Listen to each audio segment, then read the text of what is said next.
आप सभी को जय मसीह की।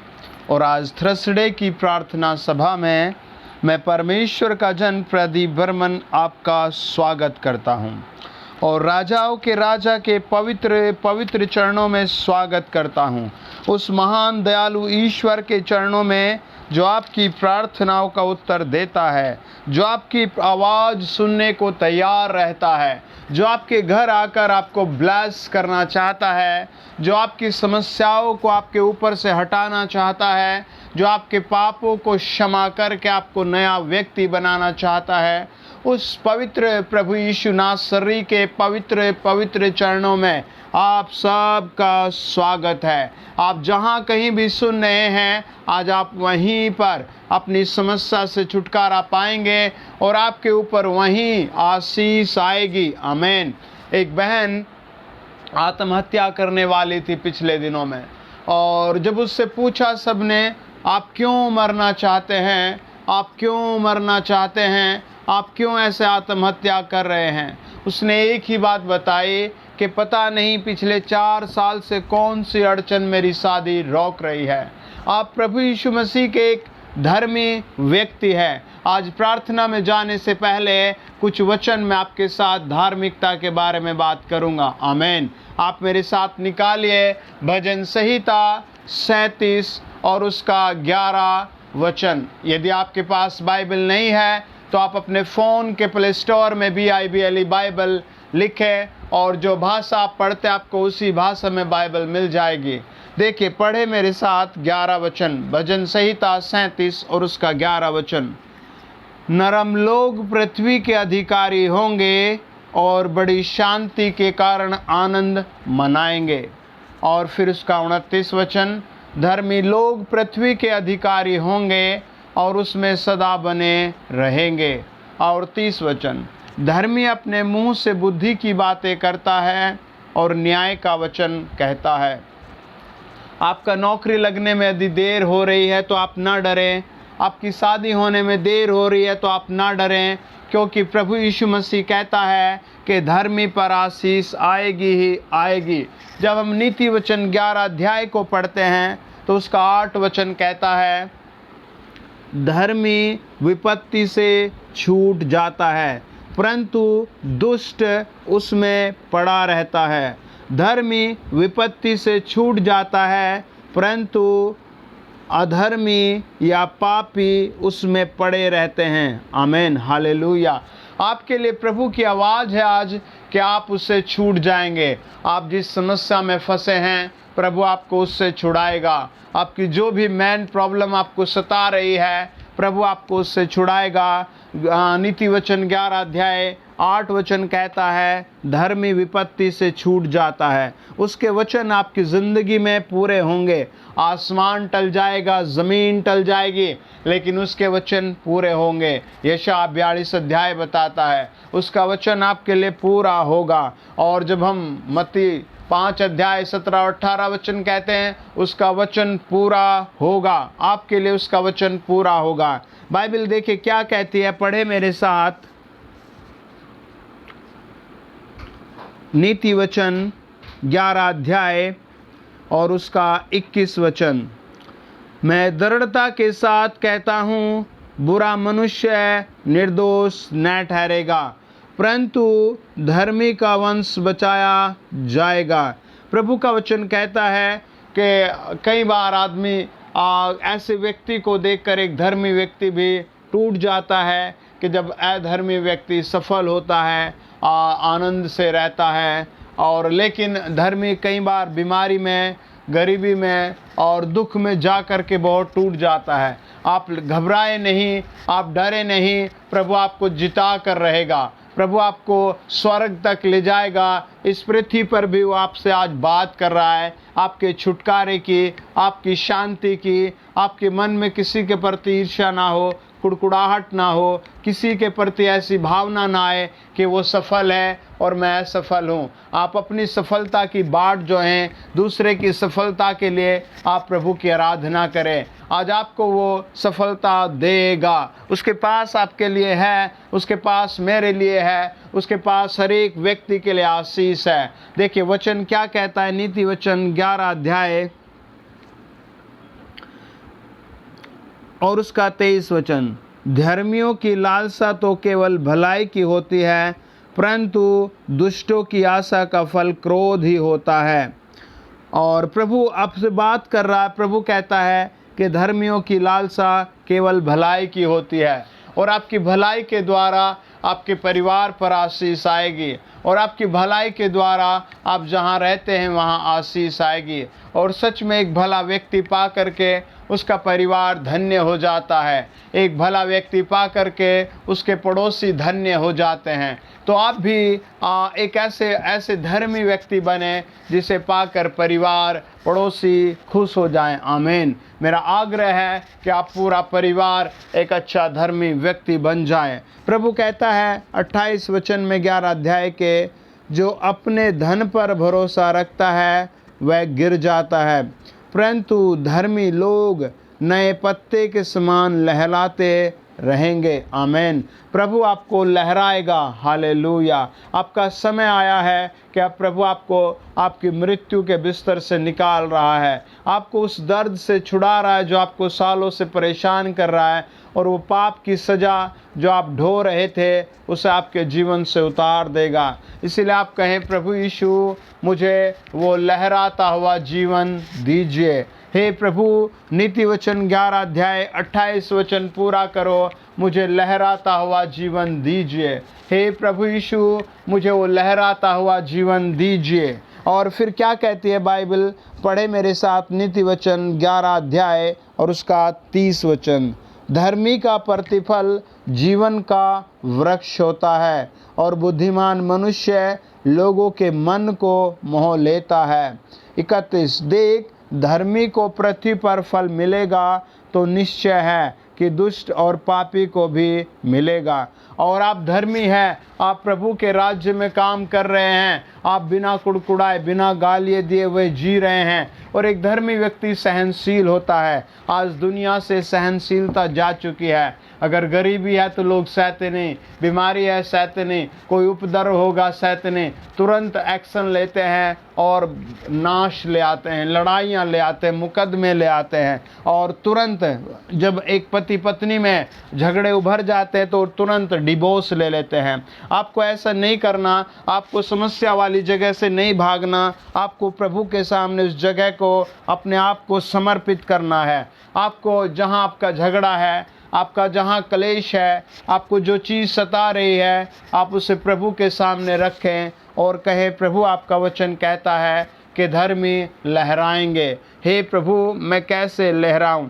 जब हम भजन संहिता 92 को पढ़ते हैं, प्रभु का वचन कहता है, भजन संहिता 92 और उसका 12 वचन, धर्मी लोग खजूर के समान फूले फलेंगे और लबानोन के देवदारों के समान बढ़ते रहेंगे।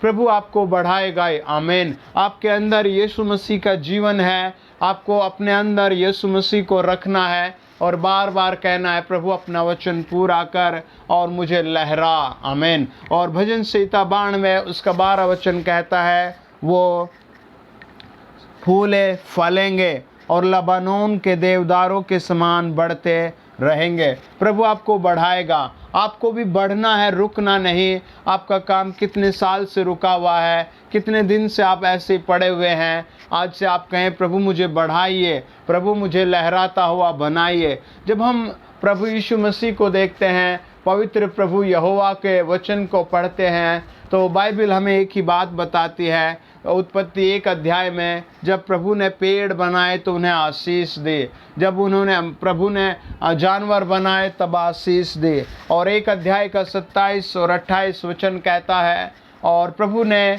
मनुष्य को बनाकर कहा, फूलो फलो और आशीर्वाद दिया। 2 अध्याय का 7 वचन कहता है, प्रभु ने मनुष्य को बनाया और उससे कहा फूलो फलो। 9 अध्याय और उसका 2 वचन उत्पत्ति बताता है प्रभु यीशु ने दुनिया को बनाया और कहा फूलो फलो। उस परिवार से कहा फूलो फलो। और प्रभु ने एक ही आशीर्वाद दिया। जब हम 35 अध्याय का 11 वचन उत्पत्ति पढ़ते हैं, कहा फूलो फलो। जब हम 92 भजन संहिता 92 उसका 12 वचन पढ़ते हैं, प्रभु आपसे ये कहता है धर्मी लोग खजूर के समान फूले फलेंगे और लबानोन के देवदार के समान बढ़ते रहेंगे। और वे कैसे होंगे, पढ़े 13 वचन भी, वे यहोवा के भवन में रोपे जाकर हमारे परमेश्वर के आंगनों में फूले फलेंगे। 14 वचन, वे पुराने होने पर भी फलते रहेंगे और रस भरे और लहलाते रहेंगे। आमीन। और प्रभु आपको कभी नहीं छोड़ने वाला परमेश्वर है। यहोशू 1 अध्याय 5 वचन कहता है और इब्रानियों 13 अध्याय 5 वचन कहता है प्रभु यीशु मसीह ना तो हमें छोड़ता है, ना प्रभु हमें कभी निकालता है। और प्रभु ने यही बात कही यूहन्ना 14 अध्याय 34 वचन और 68 वचन कि जो मेरे पास आता है मुझसे कभी नहीं निकालता। और प्रभु आपको भी कभी नहीं निकालता। वो आपके साथ प्रतिज्ञा बांधता है कि जैसे जैसे आपकी उम्र बढ़ेगी वो ऐसे ऐसे आपको और रस भरे करेगा। धार्मिकता के रस से, प्रेम के रस से, शांति के रस से, उन्नति के रस से वो आपको भरता रहेगा। आपको प्रभु में बढ़ते जाना है। और ये कैसे होगा? जब आप प्रभु में ठहर जाएंगे। आमीन। जब आप उसके वचन में जाएंगे। आमीन। जब आप उसके वचन को सीखेंगे। आमीन। और प्रभु आपके लिए ये सब कुछ पूरा करेगा। और जब आप, वो कहता है कि वो पुराने होने पर भी, देखिए पुराने होने पर इस संसार में आजकल और पहले से माँ बाप को छोड़ दिया जाता है और आश्रमों में भेजने लगे हैं, या बूढ़ी माँ बेचारी अकेली खाना बनाती है और जवान बच्चा अपनी पत्नी के साथ रहता है। ये बड़े दुखों की बात है। आपको समाज में, दुनिया में इससे ईर्ष्या करनी है। अपने माँ बाप को अपने साथ रखना है। प्रभु का वचन कहता है कि आपके माँ बाप को मैं कैसे रखूँगा। देखिए पढ़े यशायाह 46 अध्याय और उसका 4 वचन। प्रभु कहता है तुम्हारे बुढ़ापे में भी मैं वैसा ही बना रहूँगा और तुम्हारे बाल पकने के समय तक तुम्हें उठाए रहूँगा। मैंने तुम्हें बनाया और तुम्हें लिए फिरता रहूँगा। मैं तुम्हें उठाए रहूँगा और छुड़ाता भी रहूँगा। इस वचन का मतलब है प्रभु तो अपनी बातें पूरी करेगा, आपका हाथ पकड़े रखेगा, आपको बुढ़ापे में भी संभालेगा। समस्याएं आप पर आएंगी उस समय भी, लेकिन मैं छुड़ाता रहूँगा। आप भी अपने माँ बाप के साथ उतना ही प्रेम रखें और उनकी सहायता करें और अपने माँ बाप को बताएं कि आपके बुढ़ापे में एक परमेश्वर आपके साथ साथ है। हालेलुया।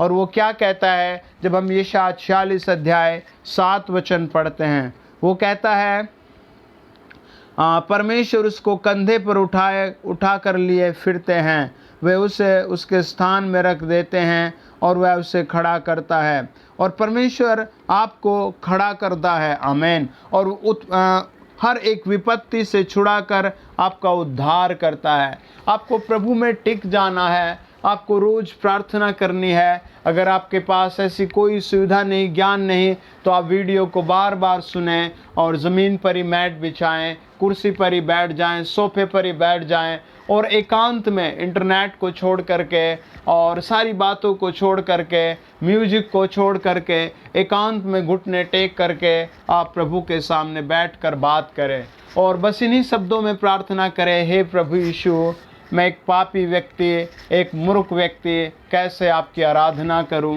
कैसे मेरे जीवन में सक्सेस आए, कैसा मेरा नाम स्वर्ग में लिखा जाए। प्रभु आइए यीशु मसीह मेरी मदद कीजिए। प्रभु अपने वचन को पूरा करेगा और वो आपके पास आ जाएगा और आपको छुएगा, अपने लहू से धोएगा और आपकी वो आपकी मैन प्रॉब्लम आपसे दूर करेगा। चाहे आपकी किडनी खराब है, चाहे आपका लीवर खराब है, चाहे आपकी आँख खराब है, चाहे आपका पाँव खराब है, आपकी नौकरी नहीं लग रही, आपका कोई काम सफल नहीं हो रहा है, आपकी शादी नहीं हो रही, आपके बच्चे नहीं हो रहे, आपको हियाव रखना है और प्रभु में बने रहना है। आमीन। वो अपने वचन को पूरा करेगा और आपके लिए शत्रुओं के सामने मेज बिछाएगा। जब हम वचन को पढ़ते हैं, भजन संहिता 23 उसका 5 वचन कहता है कि मैं शत्रुओं के सामने तुम्हारे लिए मेज बिछाऊंगा। आमीन।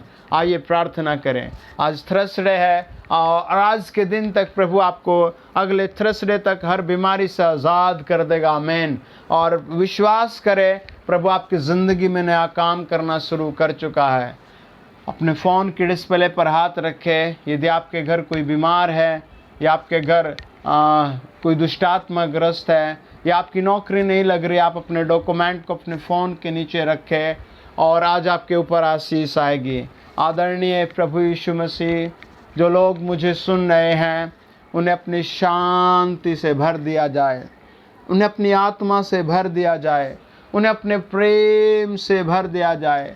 प्रभु यीशु इन्हें अपनी आत्मा और प्रभु अपनी धार्मिकता से भर दीजिए। प्रभु जितने बच्चे जवान मुझे सुन रहे हैं, बुजुर्ग मुझे सुन रहे हैं, बीमार मुझे सुन रहे हैं, इन्हें अपनी धार्मिकता से भर दीजिए, इन्हें अपनी धार्मिकता से भर दीजिए। यदि किसी के बाल खराब हैं तो उसके बालों में चमक दीजिए। यदि किसी की आंखें खराब है तो प्रभु आंखों में रोशनी दीजिए। यीशु मसीह के नाम से पवित्र आत्मा जी ने छू लीजिए। यदि किसी के दांत खराब है तो उसके दांत चंगे किए जाएं। यदि किसी के बॉडी में, शोल्डर में कहीं भी दर्द है, गर्दन में, पीठ में, पैरों में, तो उस दर्द से हमेशा के लिए छुटकारा दीजिए। पवित्र आत्मा जी, यदि किसी को एलर्जी है, स्किन पर फोड़े हैं, तो उस फोड़ों को आज ही समाप्त कर दीजिए। आपके लहू को आपके बच्चों पर छिड़क रहा हूँ, आपके लहू को आपके बच्चों पर छिड़क रहा हूँ, आपके लहू को आपके बच्चों पर छिड़क रहा हूँ, आपके लहू को आपके बच्चों पर छिड़क रहा हूँ, आपके लहू को आपके बच्चों पर छिड़क रहा हूँ। पवित्र आत्मा जी, यदि किसी को कैंसर है तो वो इसी क्षण चंगा हो जाए। यदि किसी को किडनियाँ खराब है तो इसी क्षण वो चंगी हो जाए। In the great name of Jesus Christ, in the great name of Jesus Christ, यीशु मसीह के महापवित्र नाम में जिसकी नसें खराब हैं वो चंगी हो जाएं। मेरी आवाज़ सुने। ओ बीमारियों, ओ असफलताओं, मेरी आवाज़ सुनो और इन्हें छोड़कर नरक चली जाएं।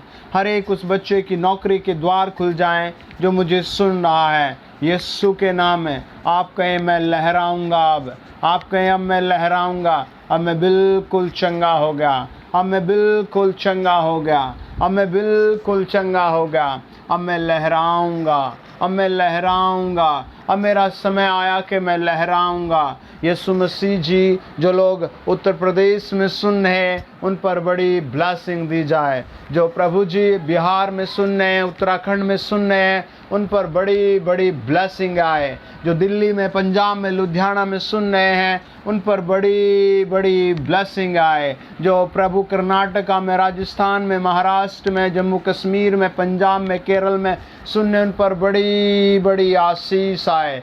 यीशु के नाम से हर समस्या, हर कर्जा, हर बीमारी इनके ऊपर से दूर जाए। पवित्र आत्मा ने छुआ जाए। हर घर धर्मी बन जाए, हर घर नरम बन जाए। पूरे भारत पर मैं हाथ रखता हूँ प्रभु, आपका कील से छिदा हुआ महासामर्थ्य प्रभु उस गरीब जनता पर जो सड़कों पर बीमार पड़ी रो रही है, जो लोग जेल में हैं, हॉस्पिटलों में हैं, उन सब पर मैं आपका हाथ रख देता हूँ। अब ये लहराने लगे, अब ये शांति से भर जाएं। जो आउट ऑफ इंडिया सुनने, पाकिस्तान में, चाइना में, नेपाल में, जहाँ यीशु मसीह के नाम से, अमेरिका में, ऑस्ट्रेलिया में, साइप्रस में, यीशु मसीह के नाम से, मलेशिया में, उन सब पर ब्लेसिंग आए, वो लहराने लगे। इनकी ज़िंदगियों में तरक्की आए, बढ़ोतरी आए, बढ़ोतरी आए। हर एक अधिकारी जो मुझे सुन रहा है, चाहे वो डॉक्टर है, आर्मी है, पुलिस है, इंजीनियर है,